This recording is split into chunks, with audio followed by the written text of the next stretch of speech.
अभ्युत्थानामधर्मस्य तदात्मानं सृजाम्यहं परित्राणाय साधूनां विनाशाय च दुष्कृतां विनाशाय धर्म संस्थापनार्थाय संभवामि युगे युगे युगे युगे युगे युगे युगे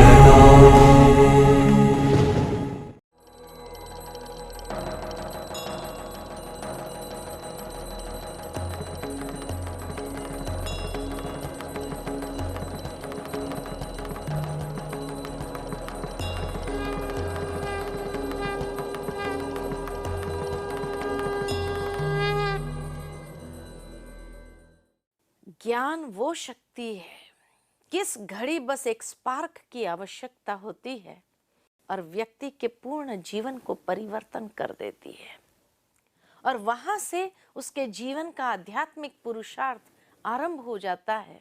उसके बाद भगवान आगे ज्ञान की महिमा को समझाते हुए यही कहते हैं कि जिसने इंद्रियों के संयम से वासनाओं को जीता है, साधनों में आसक्ति नहीं है तथा परमात्मा में श्रद्धा विश्वास है, वही ज्ञान की पराकाष्ठा को प्राप्त कर सकते हैं। क्योंकि अवश्य जो इंद्रियों के अधीन है, साधनों के अधीन है, वो जीवन के अंदर ज्ञान की पराकाष्ठा को कैसे प्राप्त कर सकेंगे। तब भगवान ने कहा कि जो इंद्रियों के संयम के साथ वासनाओं को जीता है, साधनों में आसक्ति नहीं है तथा परमात्मा में श्रद्धा और विश्वास है, वही ज्ञान की पराकाष्ठा को प्राप्त कर सकता है तथा ज्ञान मार्ग के पुरुषार्थ में अग्रसर होकर के परम शांति को प्राप्त कर लेता है।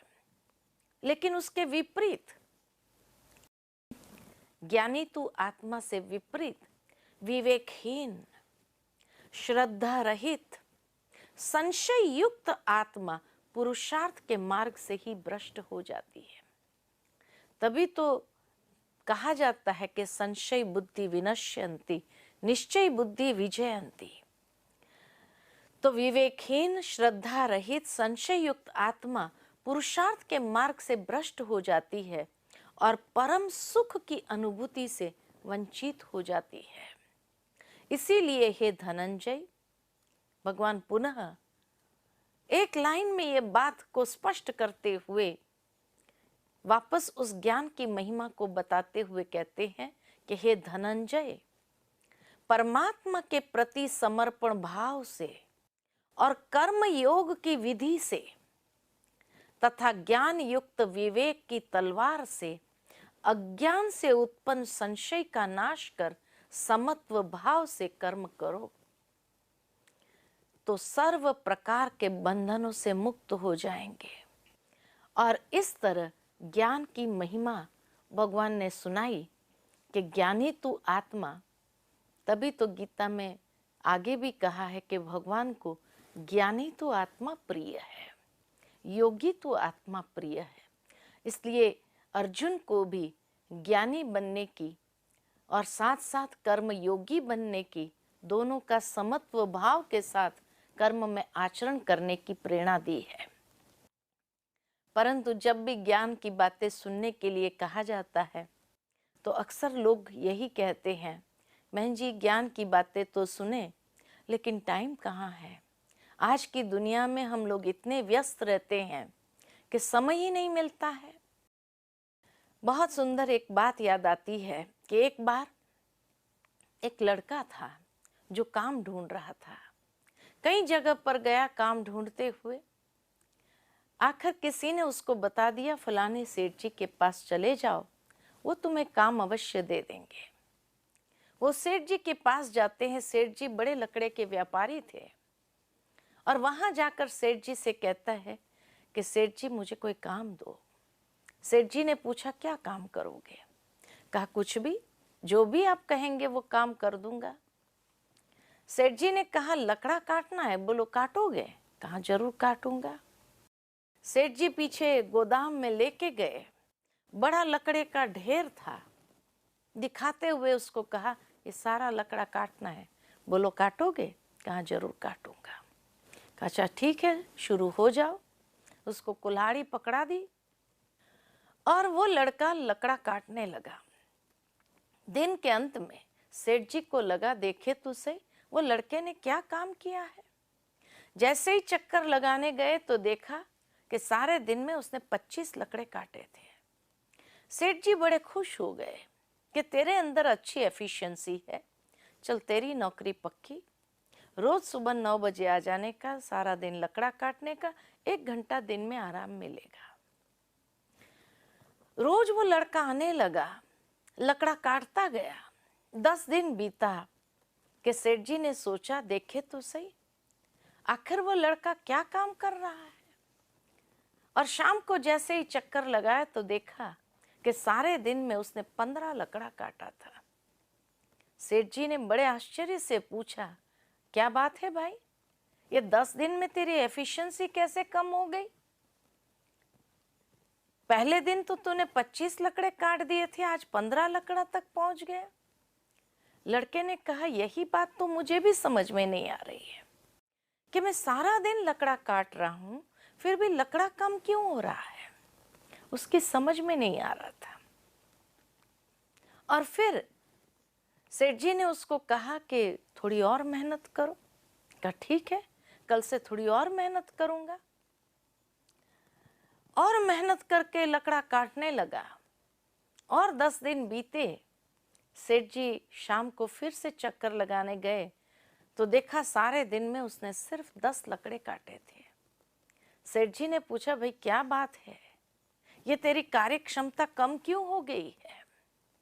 लड़के ने कहा यही बात तो मुझे भी समझ में नहीं आ रही है कि मैं सारा दिन लकड़ा काटता हूँ, आलस भी नहीं करता हूँ, बैठता भी नहीं हूँ, आप किसी से भी पूछ लो, लकड़े कम क्यों हो रहे समझ में नहीं आता है।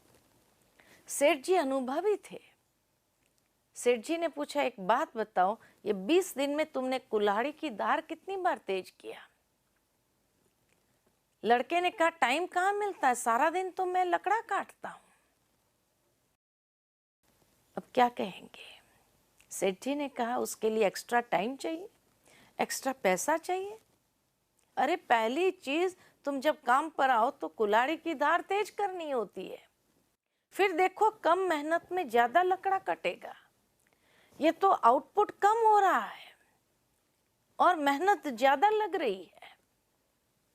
सिर्फ इस एक बात उस लड़के की समझ में नहीं आ रही थी कि धार तेज करने से आउटपुट ज्यादा कैसे निकलेगा। कहीं हमारी हालत भी ऐसी तो नहीं है?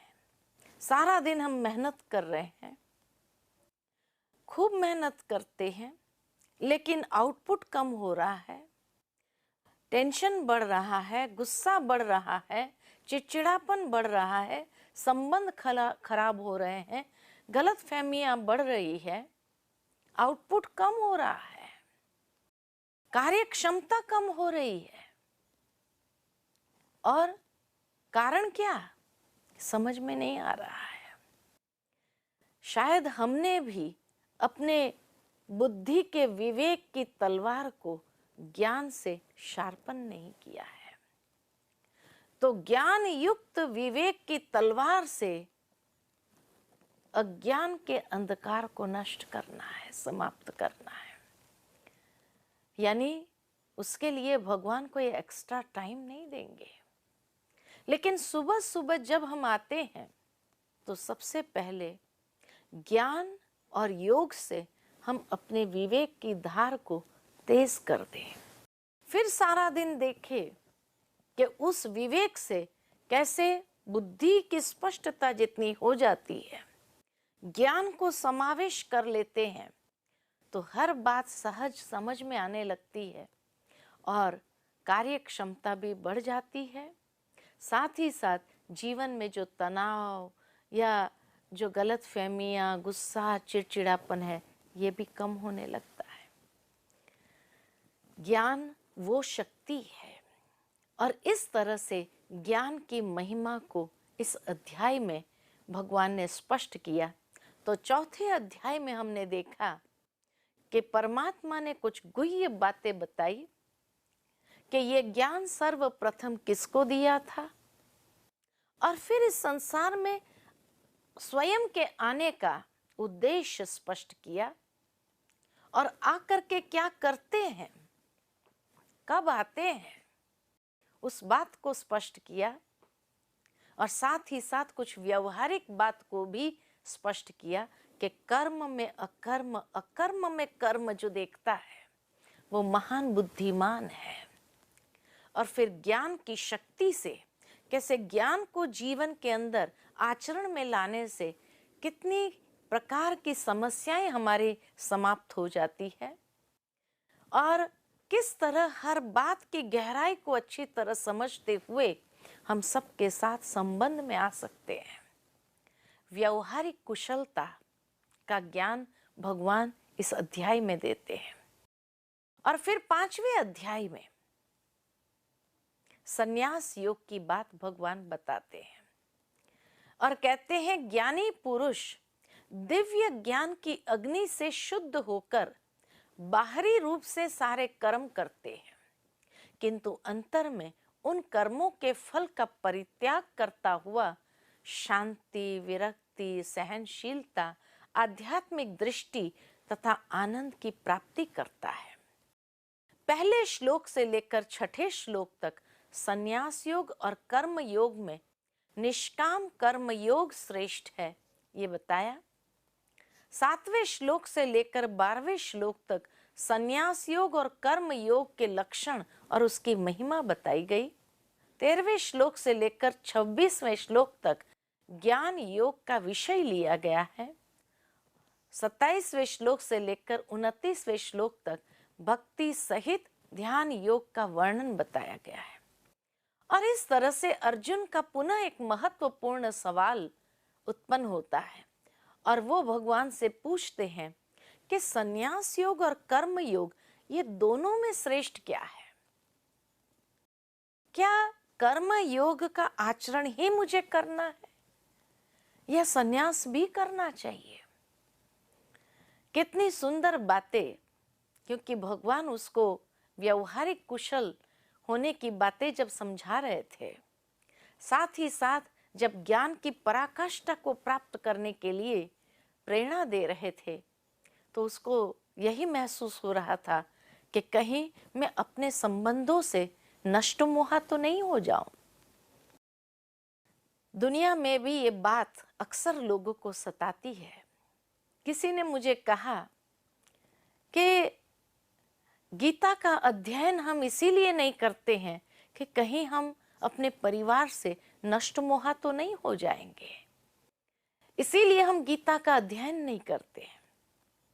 शायद यही डर अर्जुन के मन के अंदर भी था, इसीलिए वो भगवान से प्रश्न पूछता है कि संन्यास योग और कर्म योग दोनों में श्रेष्ठ कौन सा है? तब भगवान कहते हैं कि संन्यास योग और कर्म योग दोनों ही श्रेष्ठ है, क्योंकि जो मनुष्य कर्म करता हुआ किसी के साथ न द्वेष करता है और न किसी कर्म फल को चाहता है, वह सन्यासी सदा ही जानने योग्य है।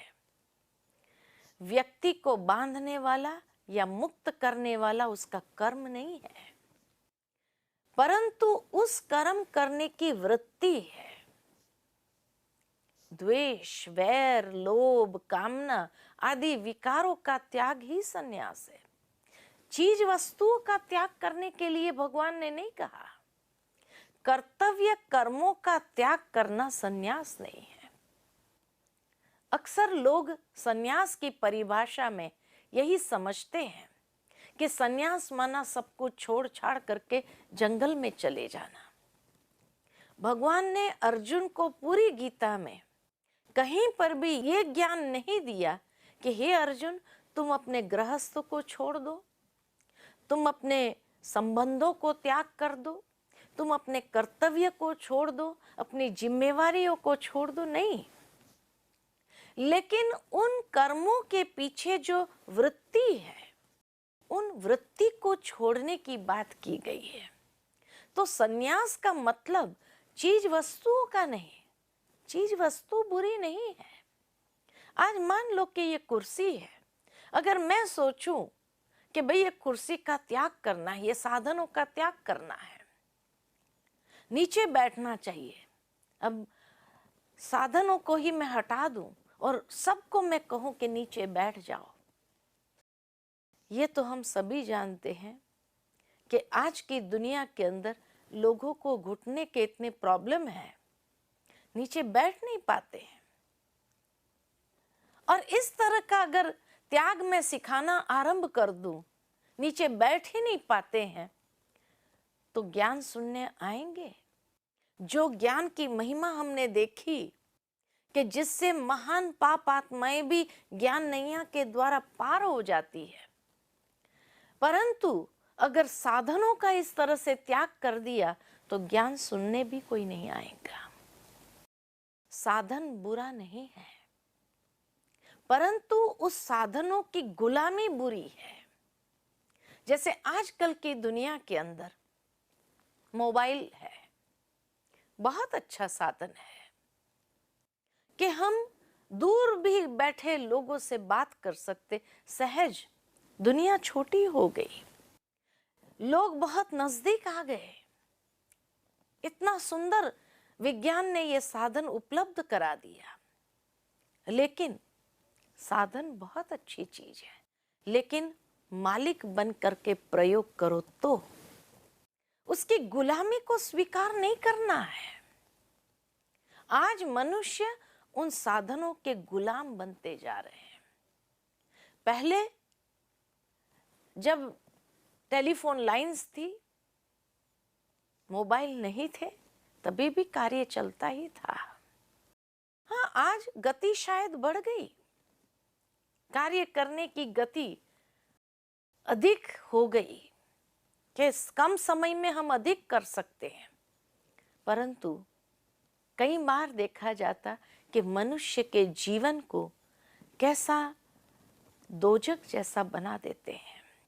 अक्सर देखा गया जब व्यक्ति खाना खाने बैठा उसी समय मोबाइल बजता है। परिवार वाले कभी कभी पसंद नहीं करते, अरे भाई शांति से खाना तो खा लो। खाना खाने बैठे हैं, मोबाइल चालू कर दिया, बात कर रहे हैं, सामने वाला टेंशन दे रहा है, खाना भी खा रहे हैं। जब शांति से खाना ही नहीं खा सकते हैं तो ऐसे साधनों की गुलामी क्या काम की कि जो हमारा जीवन ही, हमारे जीवन में से सुख चैन ही छीन ले। ऐसी गुलामी क्या जरूरी है? कई स्थान ऐसे होते हैं जब मोबाइल का मुंह बंद रखना ज्यादा उचित रहता है। खास करके जब खाना खाने बैठे हैं तब तो उसका मोबाइल का मुंह बंद रख सकते हैं, मालिक बन जाओ। दूसरा, कई लोग नहाने जब जाते हैं वहां भी मोबाइल ले जाते हैं। शांति से अपना कार्य तो कर लो, लेकिन नहीं। किसी के साथ बातचीत करते हुए किसी ने मुझे सुनाया कि जापान के अंदर सारे लोग वाटरप्रूफ मोबाइल ही यूज करते हैं। मैंने कहा ऐसे क्यों? तो कहा क्योंकि नहाते नहाते भी वो बातचीत करते हैं, तो उस समय मोबाइल खराब नहीं होना चाहिए। अब सोचने की बात है, ये कैसी गुलामी कि जो कार्य अपना है, अपनी पर्सनल लाइफ जहाँ है वहाँ तो कम से कम शांति से हम जिए, लेकिन अपने पर्सनल लाइफ में भी वो साधन की आसक्ति ऐसी हावी हो जाए जो हमारी व्यक्तिगत जीवन के सुख चैन को छीन ले। तो कम से कम वहां तो मोबाइल का मुंह बंद रखो। तीसरा, जब कभी ऐसा सत्संग सुन रहे हैं, अच्छी बातें सुनने का सौभाग्य कभी तो मिलता है, लेकिन ऐसे समय में भी कई बार हम देखते हैं लोगों के मोबाइल बीच बीच में बजते रहते हैं, और उस समय आसपास बैठे हुए लोगों का चेहरा देखने जैसा हो जाता है कि वो इतना परेशान हो जाते हैं, करे बंद करो, जल्दी बंद करो, सुनने दो। लेकिन कई लोग जानबूझ करके भी चालू रखते ताकि बाहर निकलने का एक बहाना तो मिल सके। कहने का भावार्थ, अच्छी बातें सुनने का सौभाग्य कभी कभी प्राप्त होता है जीवन में, और उस समय में भी अगर ये हमारी सुख शांति को, सुकून को ही छीन ले, तो ऐसे साधनों की गुलामी क्या काम की। तो इसीलिए भगवान ने जिम्मेवारी, साधन, इन सब को त्याग करने के लिए नहीं कहा है गीता के अंदर, परंतु उसमें जो आसक्ति है, उसकी जो गुलामी है, उसको छोड़ने की बात कही गई है। संन्यास माना उसके प्रति जो हमारी वृत्ति है, उन वृत्ति को परिवर्तन करने की बात कही। बाकी कर्म योगी तो बनना ही है। तो कितना सुंदर कर्म और संन्यास का बैलेंस बताया कि कर्म जरूर करो, लेकिन उस कर्म में रही हुई बुरी मनोवृत्तियां, ईर्ष्या, द्वेष, लोभ, वैर, आसक्ति, इन सब का त्याग करो। यही सही संन्यास है। तब कई बार कई लोग हमसे भी पूछ लेते हैं कि बहन जी, फिर आप लोगों ने गृहस्थ क्यों नहीं जोड़ा? कौन कहता है कि हम गृहस्थी नहीं है? हम भी गृहस्थी है, शायद आपसे बड़े गृहस्थी है। आज जब भी कोई माता पिता अपनी लड़की के लिए घर और वर ढूंढते हैं, तो कैसे ढूंढते हैं? यही चाहते हैं कि भाई हमारी लड़की नाजुक है, इतना बड़े परिवार में जाकर सबका मन संभाल सके, इतनी उसमें कैपेसिटी नहीं है।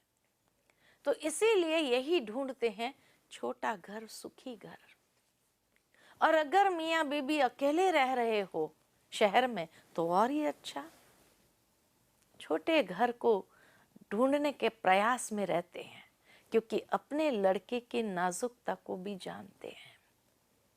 लेकिन शायद हमारे में वो हिम्मत थी जो हम बड़े परिवार में जा सकते हैं, और इसीलिए हमने अपना रिश्ता ईश्वर से ही जोड़ लिया, और उसका परिवार सो हमारा परिवार। तो एक बड़े गृहस्थ में जुड़ गए। तो हम कोई सन्यासी नहीं है, हम भी गृहस्थी है, लेकिन एक छोटे गृहस्थ 4 मेंबरों के फैमिली में जाने के बजाय हमने एक बड़ी फैमिली में जाने का निर्णय लिया, डिसीजन लिया। और इसीलिए हम कोई जंगल में नहीं है, शहरों में आप लोगों के बीच में ही रहते हैं, सारे साधनों को यूज कर रहे हैं। ये नहीं कि हमने कोई साधनों का त्याग कर दिया, नहीं, इन सब के बीच में रहते हुए, साधनों का प्रयोग करते हुए, फिर भी कर्म योगी हम सहज मालिक बनकर के अवश्य उसका प्रयोग करते हैं। तब कई बार कई लोग फिर हमसे कहते हैं कि बहन जी, फिर ये सफेद साड़ी क्यों पहनी, रंगीन साड़ी क्यों नहीं पहनते हो? मैं बहनों से, माताओं से एक ही सवाल पूछना चाहती हूँ कि अगर आपके पति को भाई ड्रेस पसंद नहीं, साड़ी ब्लाउज ही पहनना वो समझते हैं कि मर्यादा है, आपकी पसंद भले ड्रेस हो, लेकिन अगर आपके साथी की पसंद साड़ी है, तो आप क्या पहनेंगे? जो साथी की पसंद वही पहनेंगे। तो हमारे साथी की पसंद भी सफेद वस्त्र है, क्योंकि सफेद वस्त्र में 7 रंग समाये हुए हैं। तो इसीलिए उसने हमें, उसकी जो पसंद है वो हमारी पसंद है, इसलिए हमने सफेद वस्त्र धारण किया। दूसरी बात कि कई बार हम सोचते हैं कि शायद ये सफेद वस्त्र पहनते हम कई प्रकार की मुश्किलातों से बच गए। आप सोचेंगे कैसे? आज सबसे पहली मुसीबत मैचिंग की होती है। हम उस मैचिंग से कितना समय वेस्ट जाता है मैचिंग करने में। और चलो मैचिंग भी हो जाए तो उस मैचिंग के हिसाब से फिर लिपा पोती करनी पड़ती है, उससे भी बच गए तो हमारा कितना समय व्यर्थ जाने से बच जाता है। तो हम कभी कभी सोचते हैं कि कितना अच्छा पहनावा ईश्वर ने पसंद करके हमें दिया है, हमारे साथी ने पसंद करके हमें दिया है कि कई प्रकार की झंझटों से, कई प्रकार के समय व्यर्थ गंवाने से हम बच गए। और सफेद वस्त्र में सातों रंग भी समाये हैं, शांति का प्रतीक है, पवित्रता का प्रतीक है। तो कितना सुंदर वस्त्र हमें दिए हैं। तो इसीलिए जो हमारे साथी को पसंद है वही हम पहनते हैं। सन्यासी नहीं है हम एक बड़े गृहस्थी है। और उस बड़े गृहस्थ में जाने से, जैसे बड़े घरों में भाई कभी कभी कार्यक्रम भी बहुत बड़े बड़े होते हैं, सारे समाज वालों को बुलाया जाता है, तो हमारे पास भी हर रोज बड़े बड़े कार्यक्रम होते हैं जहाँ सभी को हम इनवाइट करते हैं। तो इसीलिए हम कई प्रकार के समय की व्यर्थता से बच जाते हैं और जीवन इतना सुकून से बिता सकते हैं। हमारे पास काफ़ी समय होता है क्योंकि कई प्रकार के टाइम वेस्ट से हम बच जाते हैं। तो इसीलिए यथार्थ रूप में जो त्याग किया है उससे कई गुना अधिक भाग्य प्राप्त हुआ है। इसीलिए हम इसको संन्यास या त्याग नहीं समझते हैं कि उसके फल स्वरूप जो भाग्य प्राप्त हुआ है वो कई गुना अधिक है। और उस भाग्य का इस्तेमाल करते हुए जब कर्म योगी बन करके कर्म करते हैं तो और भी सुख का अनुभव होता है। तो इसीलिए भगवान भी अर्जुन को कहते हैं संन्यास योग और कर्म योग दोनों का समत्व भाव के साथ जीवन में चलना यही श्रेष्ठ है। फिर आगे भगवान कहते हैं कि कर्म योग के बिना संन्यास की प्राप्ति नहीं हो सकती। जो योग युक्त पवित्र आत्मा है और सर्व प्राणियों में आत्मा को देखते हुए उसका मन वश में होता है, ऐसे जितेंद्रिय सर्व कर्मेंद्रिय द्वारा कर्म करते हुए भी स्वयं को उससे भिन्न समझता है। कितना सुंदर व्यवहारिक जीवन में जीने की कला भगवान सिखाते हैं कि यहाँ कर्म योग का मतलब कि हर एक को जब देखो तो आत्म भाव से देखो कि सब में आत्मा है, हर व्यक्ति में आत्मा है। और उस आत्म भाव को विकसित करके जब व्यवहार में आते हैं तो शायद हमारे जीवन की मर्यादा बहुत श्रेष्ठ हो जाती है। मन विचलित नहीं होता है, जितेंद्रिय बन जाते हैं। क्योंकि जब व्यक्ति शरीर को देखता है तब कभी कभी मन विचलित हो जाता है। तो भगवान व्यवहारिक जीवन में मर्यादा पूर्ण जीवन जीने के लिए और साथ में जितेंद्रिय बनने की विधि बताते हैं और कहते हैं कि जो योग युक्त पवित्र आत्मा है और सर्व प्राणियों में आत्मा को देखते हुए उसका मन वश में होता है, ऐसे जितेंद्रिय सर्व कर्मेंद्रिय द्वारा कर्म करते हुए भी स्वयं को उससे भिन्न समझता है। जो व्यक्ति अनासक्त भाव से अपना कर्तव्य करता है और उसके सभी फल परमात्मा के प्रति समर्पित कर देता है, वह कर्म करते हुए भी कर्म बंधन से निर्लिप्त रहता है। 5वें अध्याय में कर्म योग की और गहराई भगवान स्पष्ट करते हुए कहते हैं कि जब अनासक्त होकर कर्म करे और जो फल मिलता है वो परमात्मा के प्रति समर्पित कर दे तो वो कर्म करते हुए भी कर्म बंधन से निर्लिप्त रहता है। जिस प्रकार कमल जल से निर्लिप्त रहता है, वैसे कर्म योगी का हर कर्म आत्म शुद्धि के लिए ही होता है। और वह पुरुष, वह आत्मा 9 द्वार वाले देह में रहते हुए मन बुद्धि संस्कार पर अधिकार प्राप्त कर परम शांति एवं सुख का अनुभव करते हैं। कितनी सुंदर बात व्यवहारिक जीवन में जीने के लिए स्पष्ट की कि जो पारिवारिक जीवन है, तो पारिवारिक जीवन में भी जीना है, संबंधों में भी आना है, लेकिन साथ साथ कमल की तरह कैसे निर्लिप्त जीवन भी बनाना है। योगी जीवन तो है ही कमल आसन के ऊपर दिखाया हुआ।